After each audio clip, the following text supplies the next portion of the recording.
For over 20 years, his paintings have paid homage to the majestic beauty of nature. Capturing the wonders of the sea and the grandeur of the earth on his canvas, George Sumner has lovingly bridged his concerns for the environment with his talents as an impressionist. One of America's most well-known and respected artists, his breathtaking portrait of the Statue of Liberty is permanently installed on Liberty Island in New York Harbor. His mystical rendering of the Golden Gate Bridge officially commemorated the bridge's 50th anniversary, and he personally presented his historic Peacemakers to Mikhail Gorbachev in the spirit of global harmony. But it is the concern for our environment that sparks this gifted artisan. Driven by a commitment to preserve the wonders of nature, George Sumner has dedicated his talent and his resources in an ongoing effort to educate and heighten the awareness of people everywhere to nature's delicate balancing act.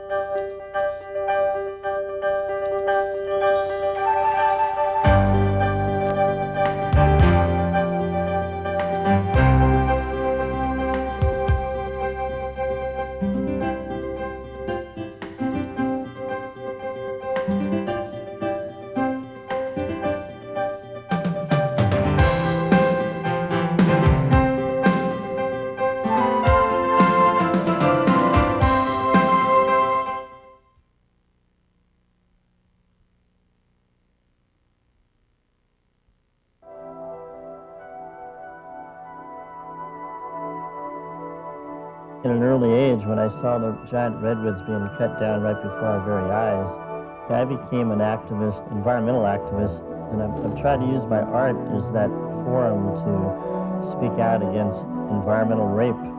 But I do it in a manner that I chose to show the beauty of nature, to try to preserve these areas and get out there right now and become active, not just let somebody else do it.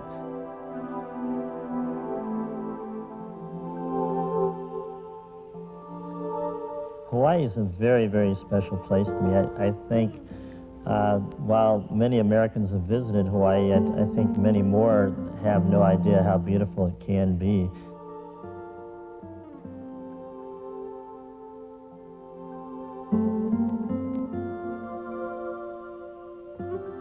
I happen to have a love affair with Kauai, and I have had for the last 25 years. So I've spent a great deal of time climbing its cliffs and being in its waterfalls and its seashores, and it's one of those magic places on the earth that I think show the real beauty on a tiny condensed place. What I've been trying to capture in my paintings for the last 30 years is movement, a rhythm, a soft harmony, and motion.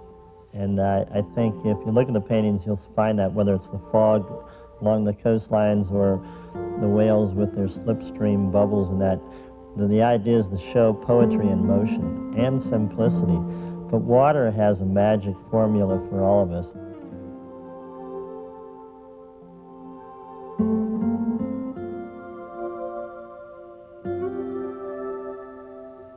I go to a place of beauty somewhere around the world, study it and listen to its moods and smell its senses and just really surround myself with all that greatness out there, that grandeur that God created, and then purposely not try to interpret it for maybe several months later.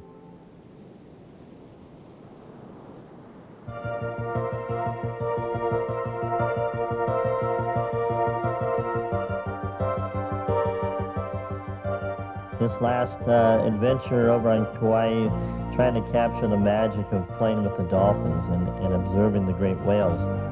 And the whales and the dolphins are just unbelievable beings on this planet. And I have yet to find anybody who has been close to these animals that I feel that everybody gets a rush out of them. And I think most people are truly saddened at the thought of these great beings being killed. I think along with that, we've all been apathetic and haven't done much about it. And that's where my passion lies with the whale and the dolphin issue for the last 20 years almost now.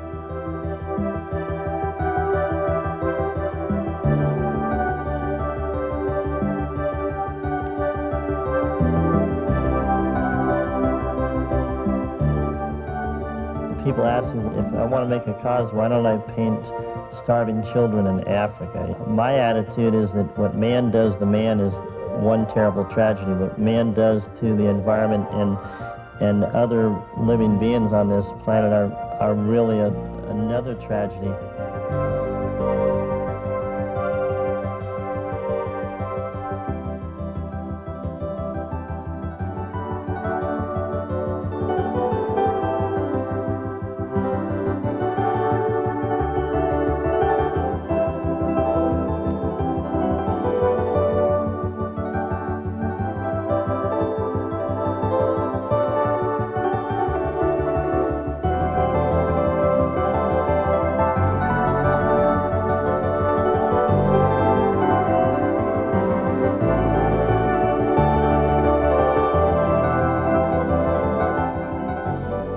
To get within a foot of a dolphin is one of the most exciting things I think we can do in our lifetime.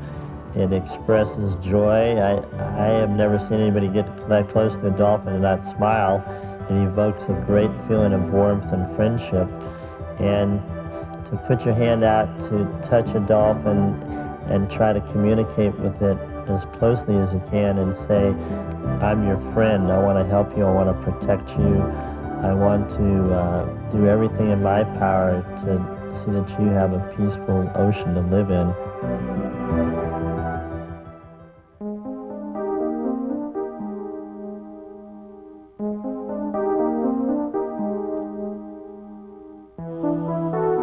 It's taken me a better part of 20 years to create my own sanctuary. I feel what I've created around here is as close to heaven as I can get as far as a place to create my artwork in. The environment I chose to live in, and thank goodness I'm able to do that, is very, very important to recharging my spiritual batteries, if you will. It's an area where I can go in my own way and talk to God without having to go to a church, because I believe this is as close to a church as you can get.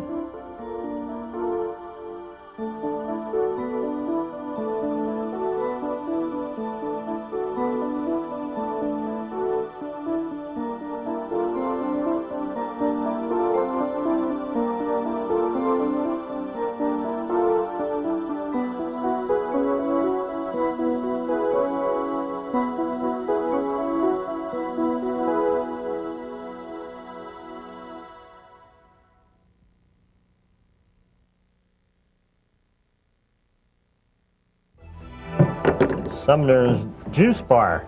Add a little 1 part turpentine. Actually, this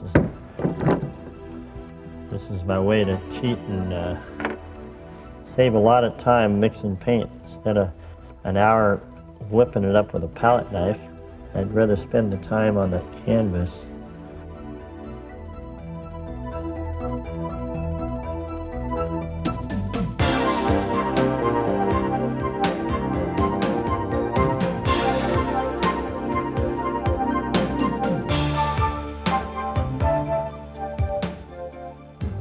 Let the games begin here now. We're going to have some fun. This is an offbeat of my son, Sean. He's 20 years old now, so I know I've been using diapers for 20 years. And it's still a magic tool that allows me to blend and to soften the colors and to abstract them without any fancy tools. And this will be my safeguards on how I check my composition. This takes the place of turning the painting upside down and having to stand on my head and things like that. That's my #1 painting partner. I'm going to try to capture this experience I just had over on my beautiful island of Kauai. So let's go. I'll take these old reliable baby diapers of mine,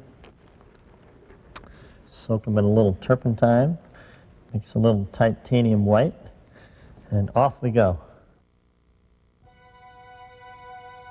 In Impressionism, I just feel that it's a magical formula that you never get tired of. You can change.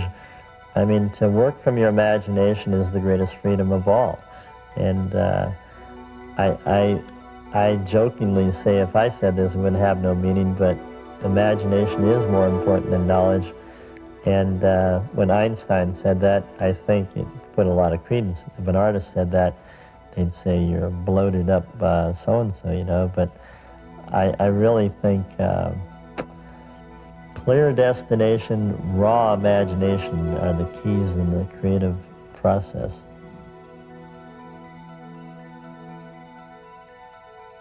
I think one of the magical portions of the creative process is to go into a form of meditation. It's like taking a mini vacation. You actually put yourself into that realm.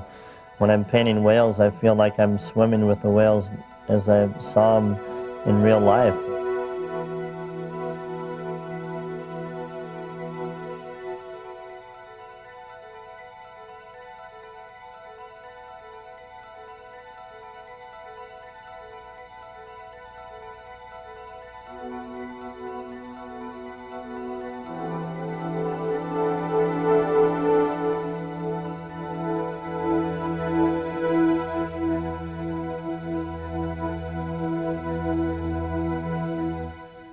When you're painting, you get a flow moving and you put that into the painting.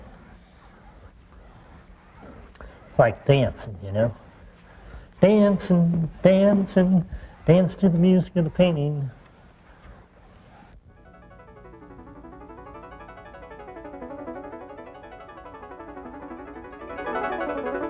People say, well, you're born gifted. I think that sounds nice, but I think few people realize that when they see people that may have talent in their own eyes, I think they seldom see how much that person has worked to achieve his art or whatever their profession is.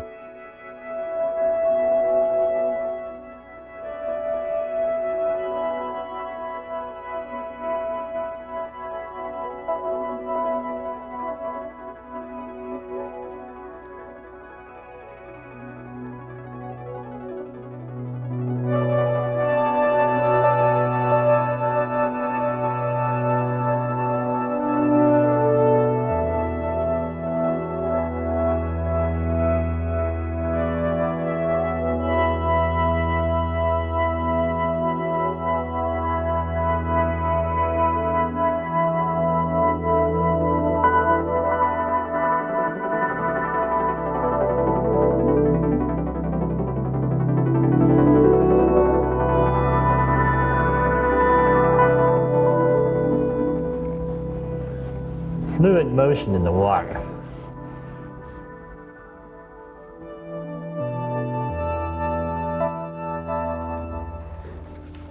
What I want to do here is to pick out, highlight the areas that I want to subdue and the areas that I want to bring forward, and it'll add motion in the water. And I need the mirror to do that. I keep reversing back and forth. So I'm going to just soften this up right now, and then we'll watch what happens here. Pick and choose what areas we want to make come alive. But the whole intent here is to make it put motion in the water. So it isn't meant to be an accent, it's motion.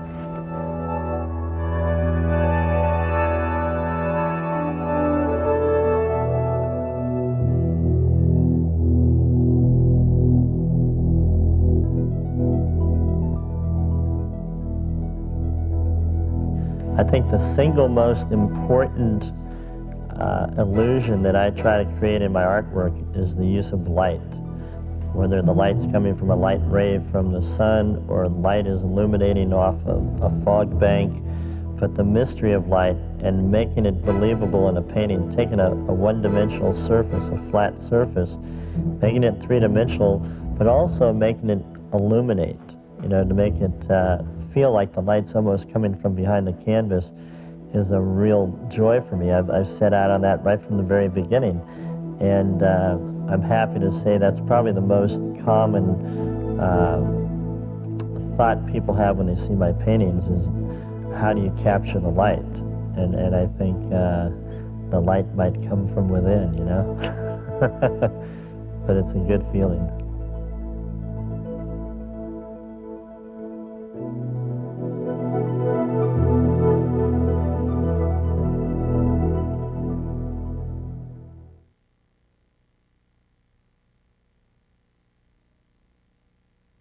So we're going to get a nice shot of his Dynamite.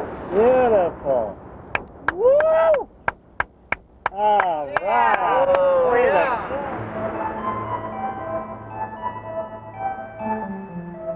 If you're ever fortunate enough to be able to swim alongside a great whale, it'll probably be the most memorable thing that's ever happened in your life.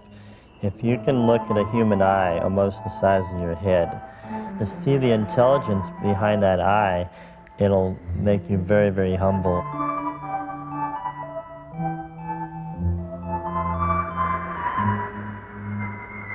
The humpback whales that I spend a lot of time with in Hawaii have a peculiar jawbones and very large pectoral fins. I think a great way to study anatomy of any creature, great and small, is to understand its skeletal composure.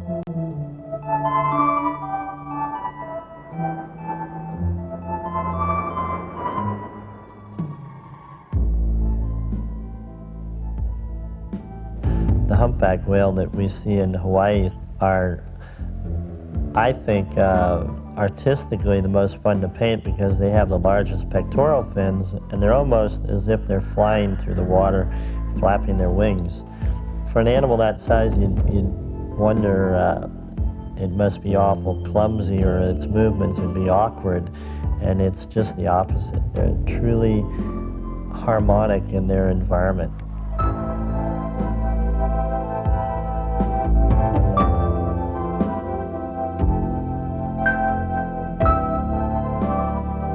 This large, massive animal is so poetically adjusted to its environment that it's truly a form of dancing. When you see it doing a tail fluke, or you see the whale beginning to dive, on how smooth and how graceful it goes into the water.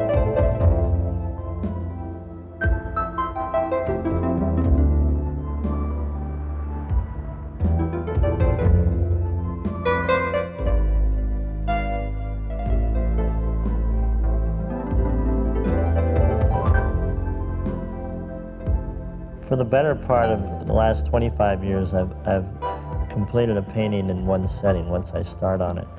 And I call it wet on wet, because if the painting dries, I won't go back on it.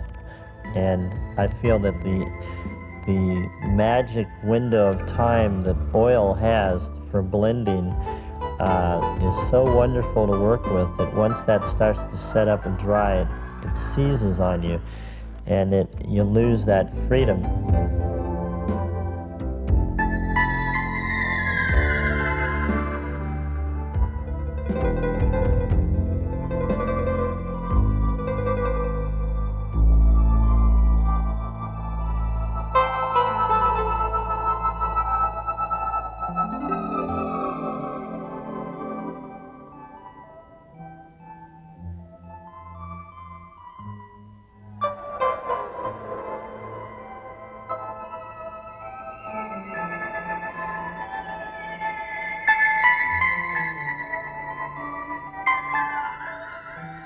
I try to put motion in all my paintings.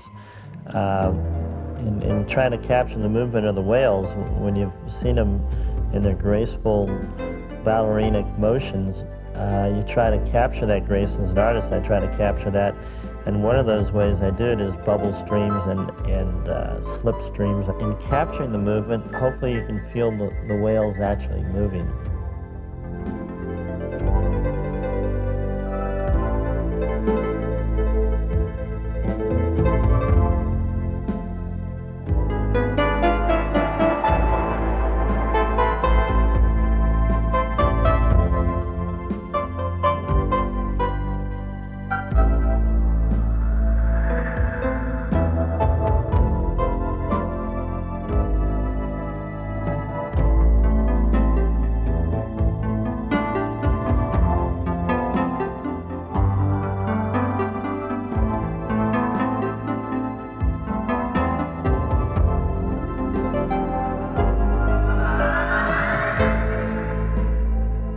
think more and more artists are becoming socially responsible. I think they're becoming much more vocal, visible, and are doing a tremendous job, and they're creating an area of hope and that very stimuli that our society needs.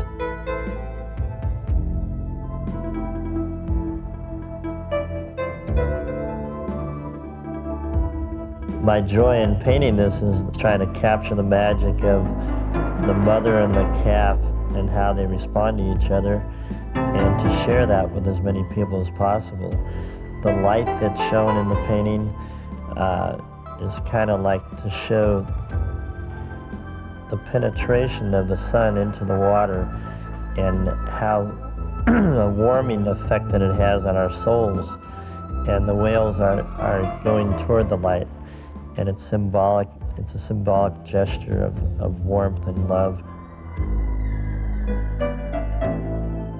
These paintings are meant to show a very warm, happy feeling of the beauty of the great whales and the dolphins. And hopefully by tugging on that heartstring in the human emotions, that people will become more and more aware and try to do something about it in a positive way.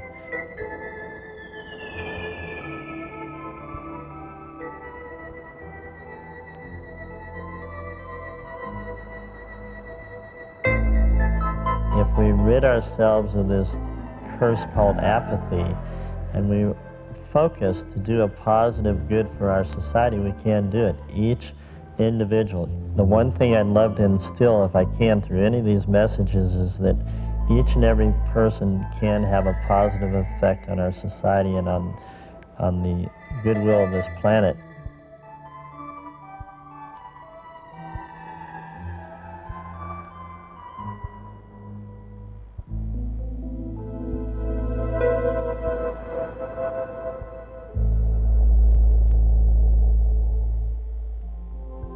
The best definition I ever heard of success was that during your lifetime, you were able to have a positive effect on the society that you live in. Hopefully my artwork has a positive meaning, and that'd be my hopes, that my artwork would outlive me, that they would continue to carry that message that I've tried to get across most of my life.